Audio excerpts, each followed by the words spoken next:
역사상 실제 했던 가장 유명한 말.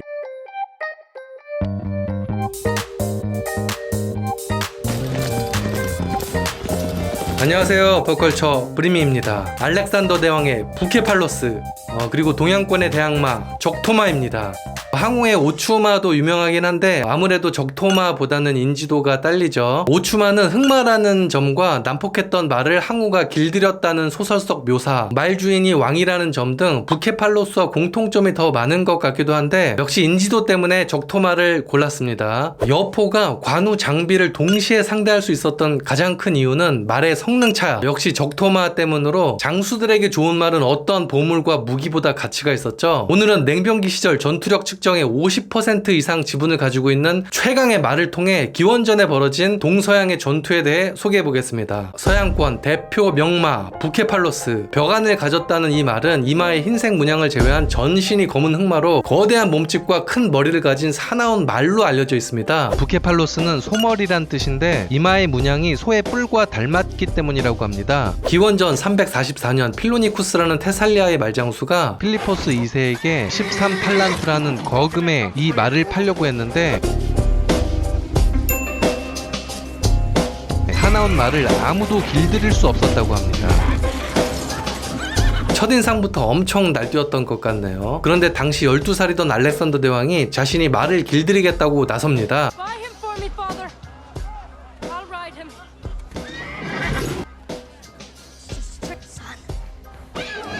소년 알렉산더는 태양을 등지고 있던 부케팔로스의 머리를 태양 쪽으로 돌려 세웁니다. 그러자 언제 그랬냐는 듯 부케팔로스는 얌전해졌는데 자신의 그림자가 흥분의 원인이었다고 하죠. 이렇게 알렉산더 대왕은 말등에 올라타는 데 성공하고 천하의 명마를 얻게 됩니다. 그런데 원래 말주인인 필로니쿠스가 설마 부케팔로스의 성향을 몰랐을까 하는 의구심이 듭니다. 명색이 말장수인데. 필로니쿠스는 말조련으로 유명한 그리스 최강의 기병들을 산출하는 테살리아 출신입니다. 말에 대해서는 모든 걸 알고 있는 프로 중에 프로라고 봐야죠. 썰은 썰로. 알렉산더는 6년 뒤 카이로네이아 전투에 처음 참가 후 33살에 요절할 때까지 수많은 전쟁에 승리하며 그리스, 페르시아, 인도에 이르는 대제국을 건설하게 되죠. 부케팔로스는 알렉산더와 거의 모든 전투를 함께하다 기원전 328년 인도 정벌 히다스페스 전투에서 치명상을 입고 죽었다고 합니다. 이 전투의 상대 지휘관인 포로스는 전투 코끼리 200을 동원했는데 부케팔로스는 다른 말과 달리 코끼리의 겁을 먹지 않고 용맹함을 자랑했다고 합니다. 사실 두 동물 모두 겁이 많은 동물이라 자신감 싸움이었을 텐데 시긴을 한다는 소문에 난폭한 말의 대명사 부케팔로스가 쫄았을 리는 없었겠죠. 그림자도 무서워하지 않았냐고요? 그건 그냥 썰. 당시 부케팔로스의 나이는 30살이었다고 하는데 딱 말의 평균 수명이 그쯤으로 자연사해도 자연스러울 노쇠한 말이 죽을 때까지 용맹스레 전장을 누볐던 것이죠. 정말 영웅의 군마다운 최후 같습니다.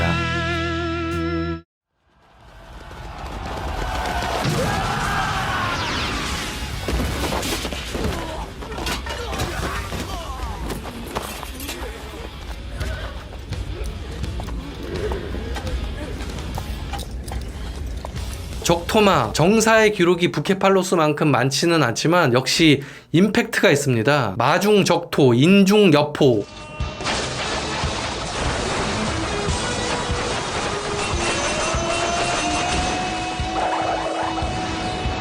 사람 중에는 여포가 있고 말 중에는 적토가 있다. 연희가 아닌 정사 삼국지의 적토마를 묘사한 글입니다. 또 여포전에 따르면 여포가 원소의 요청에 의해 장현을 공격했을 때 언제나 적토라는 좋은 말을 타고 적진을 돌격해 승리를 거두었다고 기록되어 있습니다. 후한서에는 성의 해자를 뛰어넘었다고도 합니다. 여기까지가 공식 기록이죠. 그리고 삼국지 평화라고 연희가 쓰여지기 전 구어체 형태의 역사소설에도 적토마가 등장하는데 물속에서는 풀을 먹지 않고 물고기와 자라를 먹고 또 물속에서 풀을 먹나? 물풀을 먹나? 하루 천리를 달릴 수 있다고 묘사됩니다. 명마의 상징 같은 이 천리마라는 표현은 기원전 3세기 초사에 처음 등장하는데 천리마는 일반적으로 낮에 천리를 달리고 밤에는 800리를 달릴 수 있다는 뜻으로 해석된다고 합니다. 낮과 밤의 이동 시간의 차이를 둔 것이지 24시간 1800리를 달려야만 천리마가 아닙니다. 천리면 420km 정도로 낮 12시간 안에 이 거리를 주파하려면 하려면 시속 34.6km의 속도로 12시간을 달려야 한다는 말이죠. 경주마가 직선주로에서 스퍼트할 때 시속 70km까지 속도를 낼 수 있고, 장거리를 달릴 시 보통 시속 20km라고 하니 실제로 가능하려면 보통 말의 2배 속도로 12시간 내내 달려야 하죠. 마라톤 선수가 보통 사람의 전력 질주 속도로 2시간을 달린다는 예외적 예를 대입해도 현실에선 불가능할 것 같습니다. 자료를 찾다 보니 재밌는 사례가 있어 소개드리면, 한국의 아이언맨 박병훈 선수가 2009년 부산에서 서울까지 405km 구간을 11시간 27분 만에 주파한 기록이 있습니다. 거의 뭐 적토마 딱 뭐야, 적토마가 별거 아닌 것 같잖아. 역시 인간은 지구력인가. 땀한, 피혈, 한혈마, 말 피부에 기생하며 피를 빠는 기생충으로 인해 피 같은 땀을 흘린다는 명마, 곽정의 소홍마가 한혈마죠. 중국에선 백마나 흑마보다는 역시 정마인데 사실 수입산입니다. 명마로 유명한 투르크메니스탄의 아헬테케가 적토마의 마종이 아닐까 추론하고 있습니다.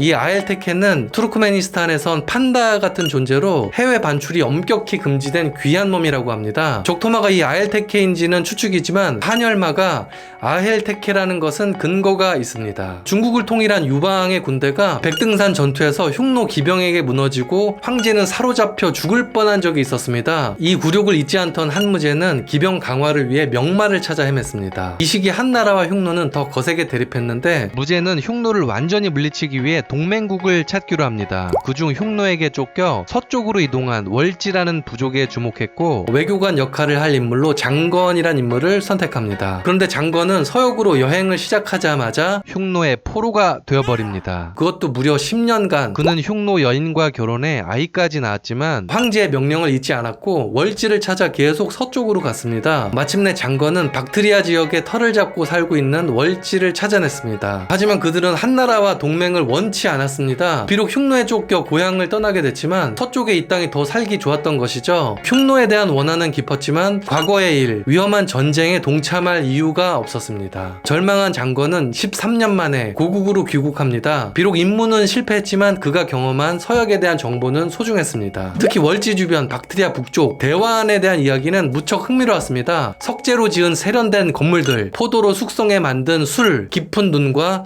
두터운 수염을 가진 사람들. 대환이는 바로 200년 전 알렉산더의 페르시아 그리스인 동화 정책으로 동쪽으로 이주한 그리스인 대이오니아인 대환인. 알렉산더 대왕은 정복한 땅에 자신의 이름을 딴 도시를 건설했는데, 이곳은 가장 먼 알렉산드리아라는 뜻의 알렉산드리아 에스카테라고도 불렀습니다. 장건은 이곳에서 피 같은 땀을 흘리며 천리를 달린다는 명마가 있다고 황제에게 보고했습니다. 황제는 완전 흥분했겠죠. 무제는 이 말을 무조건 사기 위해 특사를 보냈지만 거절당합니다. 열받은 무제는 힘으로라도 한혈마를 얻기 위해 알렉산드리아 에스카테의 원종군을 보냅니다. 이 전쟁이 바로 한혈마 전쟁입니다.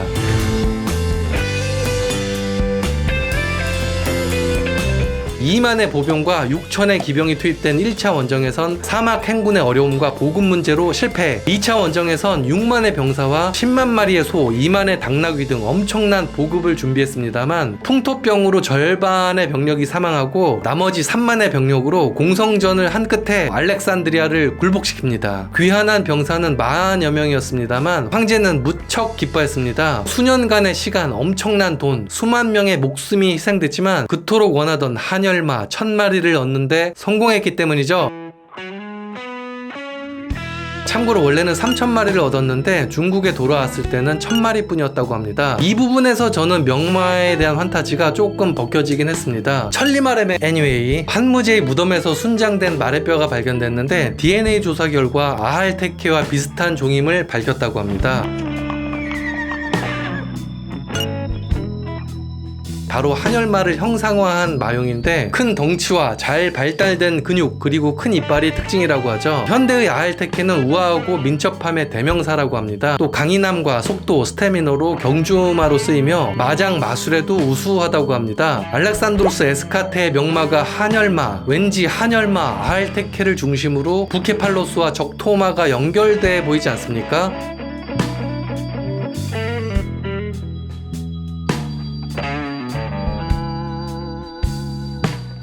히다스페스 전투에서 죽은 부케팔로스를 위해 말의 이름을 딴 도시 부케팔리아란 도시를 건설했는데 대환과 매우 가깝습니다. 충분히 의심스럽지 않습니까? 여담으로 흉노의 말은 사이즈가 작은 몽골마로 추정되고 오추마의 경우 한열마가 중국에 보급되기 전이라 흉노 계통의 말일 가능성이 높다고 합니다.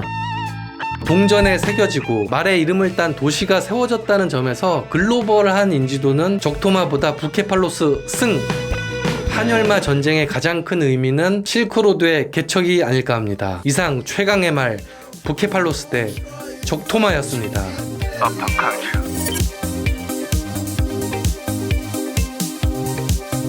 구독과 좋아요 꼭 부탁드립니다. 앞으로 컬처계의 강자를 찾는 여행은 계속됩니다.